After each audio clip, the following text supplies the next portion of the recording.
I feel like connecting communities in schools is somehow, some way, when we came from the one school classroom where, students were kind of interacting with each other at different levels, and maybe I am a huge believer that a lot of the community challenges can be actually learned through education, and I think our students can do a lot more than we allow them to do, especially at the high school level.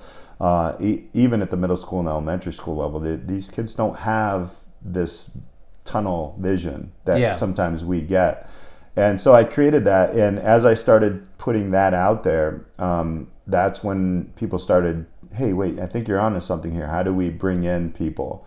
And I think a lot of people have the misconception that I just want to throw everything out. Mm-hmm. And thank you for bringing that up, because I don't. I think there's a lot of things that actually work in education. Yeah. I just think when you talk to students or my son, I'm like, yeah, doesn't it stink to go to school? Everybody's just going to jump on board and say, yeah. Yeah, waking up early. Right, right, getting on a routine and such. But I think there are some great things going on in schools. I just think it's just like anything else.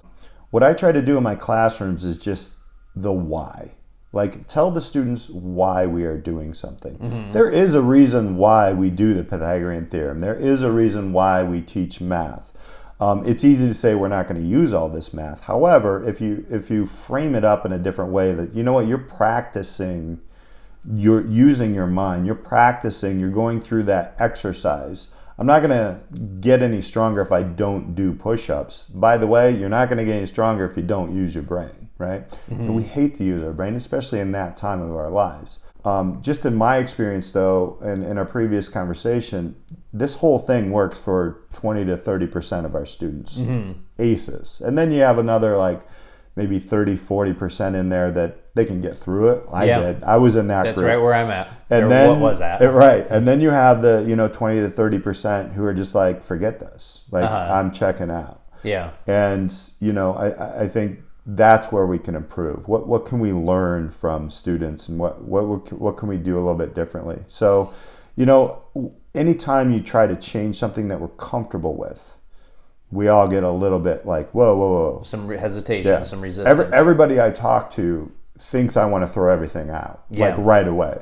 And that's not true. There are some tremendous programs. If I go back to, I think with today's technology and social media, I think when you socially brand yourself on social media, you are forced to become self-aware. You're forced to understand who you are, what your strengths are, and what maybe you're not that good at, which is okay.